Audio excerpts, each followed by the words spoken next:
பாருங்கள், பெரும்பாலான மக்கள் முதல் 10 நிமிடங்களிலேயே தங்கள் முழு நாளையும் தெரியாமலே அழிச்சிடுறாங்க. கண் திறந்தவுடனே ஃபோன், சோஷியல் மீடியா, செய்திகள், கெட்ட செய்திகள். நாள் ஆரம்பிக்கிறதுக்கு முன்னாடியே மனம் சோர்வாகி குழப்பமான நிலையில போயிடுது. ஆனா உண்மை என்னன்னா, உங்கள் முதல் மணி நேரம்தான் மிகவும் சக்தி வாய்ந்தது.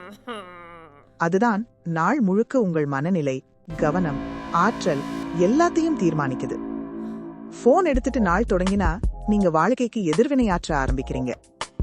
ஆனா அமைதியோடும் கவனத்தோடும் நாள் தொடங்கினா கட்டுப்பாடு உங்க கையில இருக்கும். போன் இல்லை, கவனச்சிதறல் இல்லை, நீங்களும் உங்கள் எண்ணங்களும் மட்டும்.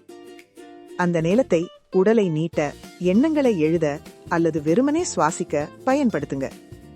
இந்த ஒரு பழக்கம் 2026இல் உங்கள் வாழ்க்கையையே முழுக்க மாற்றும். இது உங்களுக்கு உண்மையா தோணுதா? ஒரு லைக் பண்ணுங்க.